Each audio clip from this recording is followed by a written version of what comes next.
Okay, what this is from the book Medical Reformation. We're on chapter 38. Here's the cover of the book Medical Reformation and the Vegan Renaissance by me. We've already earlier gone over some of the picture illustrations about cancer. Now this is mostly going to be text. I'll see if people are interested in it or not. This is going to be more verbal. Like I said, not too many illustrations in this chapter. I've kind of so basically, there's three major phases of cancer. Phase number one is initiation, and that is characterized typically by DNA damage classically. There's two major theories of cancer. One is called the somatic mutation theory, and that's what we're talking about here. The other is called the metabolic theory of cancer, and we've talked about that before. We'll talk some more about it later. But the somatic mutation theory believes that there's like some initial event, like a chemical exposure that damages the DNA, and that is called a mutation, and that mutation causes the cell to, for example, turn off growth regulation, and then the cell will simply proliferate, and there's a cancer. Some cancer is thought caused by random mutations, otherwise known as bad luck.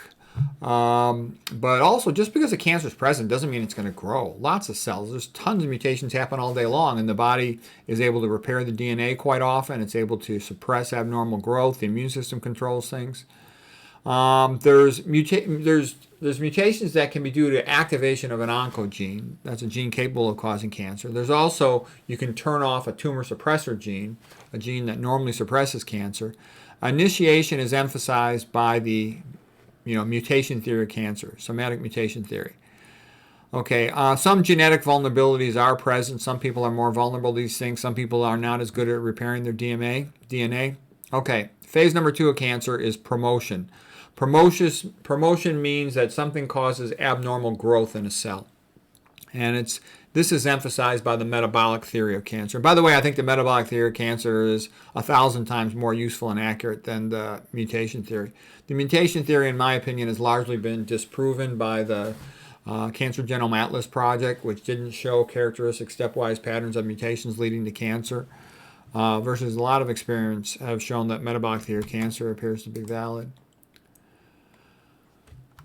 Okay. In reality, cancer causation, it can also be a combination of a genetic vulnerability with carcinogens inducing mutation and, a bad diet or repeated exposure to toxins, all of these things making it worse. Metastasis is a distant spread of a cancer.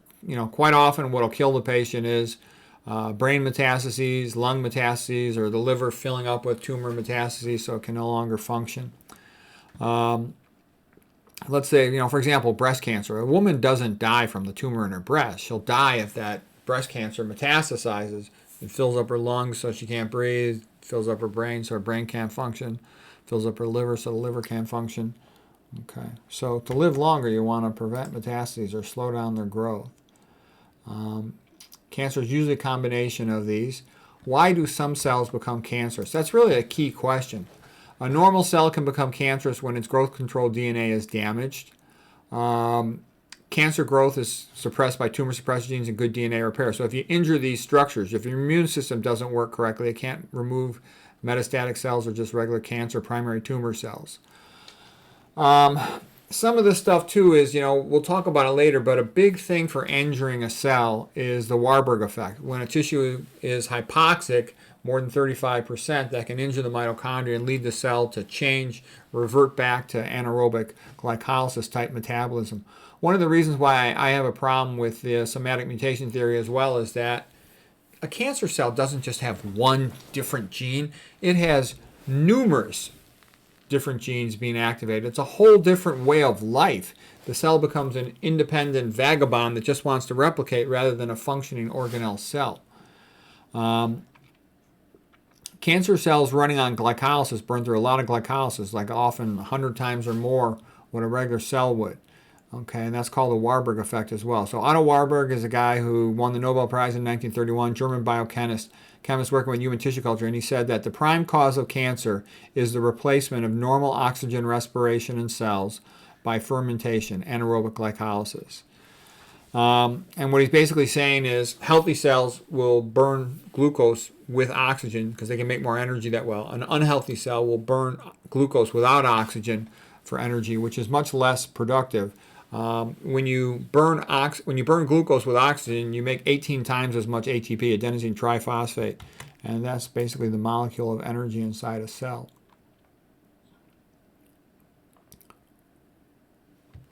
Okay, clinical oncologists, cancer doctors, surgical oncologists, radiation therapists are the experts in the mutation theory of cancer. That's what they tend to go by. I personally think that's a problem because the metabolic theory of cancer just seems more accurate every time I read about it. And the things that conventional doctors do for treatment of cancer is they practice chemotherapy as the chemical for treating, cancer everywhere. Surgery is usually for treating the primary tumor. Radiation therapy also is especially for the primary tumor, but sometimes it's done for metastases.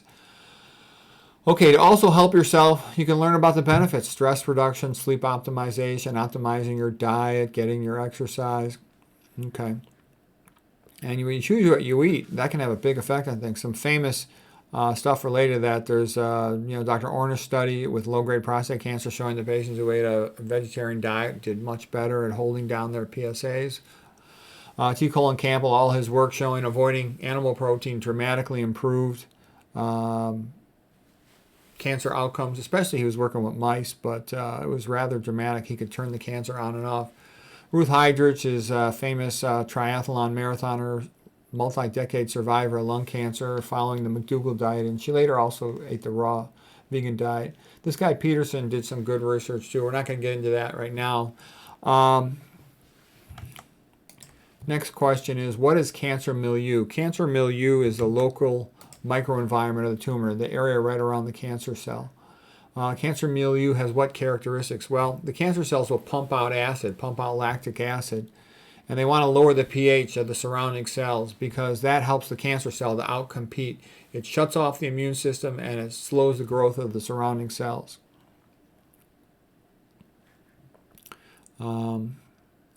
Lactic acid impairs the immune system. It blocks activation of CD8 and CD8 T cells and NK cells. So CD8 T cells are cytotoxic T cells and also NK cells. So it basically shuts off the immune system so the immune system can't remove the cancer cell. This enables the cancer to keep growing in low oxygen conditions. And the ability of a cancer to grow in low oxygen conditions enables it to outproliferate its surrounding cells. Gives the cancer cell an advantage over the surrounding cells.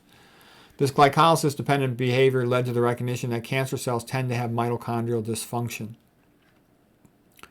Okay, so basically a tumor milieu that favors the cancer over the normal cells will be one where there's acidosis, let's say from eating animal protein, from sodium chloride. All the chlorides leads to anion replacement of bicarbonate in the blood. They're both anions, meaning negatively charged. And when you eat more chloride, you get more anions. The total amount of anions has to be balanced, so you start to excrete some of your bicarb, and that also causes low-grade metabolic acidosis, favors the cancer a bit. Okay, so a hypoxic acidotic milieu favors the cancer over the surrounding cells. Okay, what are some tumor promoters? Some typical tumor promoters would be drinking alcohol, smoking cigarettes, eating animal protein, animal fat, oils like omega-6 cooking oils, vegetable oils, and estrogenic chemicals.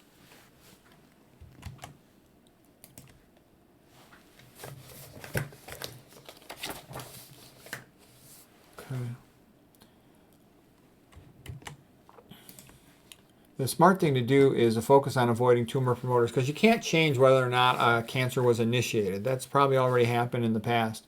All you can do is slow down its growth. So don't eat things that activate mTOR, which means avoid animal foods. Avoid high-fat foods because you can indirectly activate mTOR. You'll increase your insulin-like growth factor as well. You'll get insulin resistance. You'll cause atherosclerosis. You'll cause hypertension. All that stuff, things you want to avoid. It usually takes multiple decades for a cancer to become clinically relevant. Our bodies are usually great at repairing damaged DNA. What's an easy way to remember common tumor promoters? Well, anything that's bad for your arteries will probably increase the risk of cancer because atherosclerosis increases cancer risk. What's good for the heart is good for the brain, also helps prevent cancer. What can a person do to try to decrease the risk of cancer growth? You might want to promote a well-oxygenated normal pH milieu.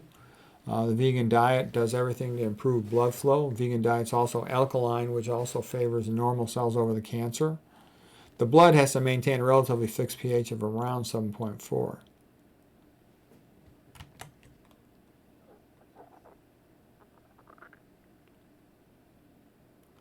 Okay, cancer needs lots of nitrogen for making proteins and replicating DNA. It's largely a synthetic process, you know. It just wants to replicate as fast as it can. Vegan diet's relatively low in leucine and methionine, so it has less activation of mTOR. That's good, because mTOR is a nutrient-sensing pathway, like a contractor getting ready to build a building, and it wants all the building materials available before it starts to build. So when you limit the availability of those things, you have a good chance to slow down cancer. T. Colin Campbell showed that when an animal protein level in the diet gets over 10% of calories, there's a big increase in cancer risk. Cancer will ramp up the metabolism of glutamine, which is a conditionally essential amino acid. So what I'm trying to say is I think this paleo keto stuff sounds like a bad idea, because you could go through the back door to have glutamine enter Krebs cycle and keep activating. It's a relatively abundant amino acid.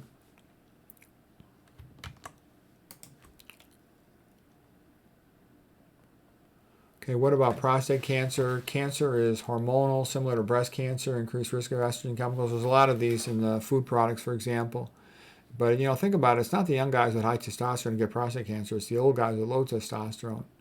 Okay, Ornish did some research on that. We'll come back to this other part later. So, hope that was helpful.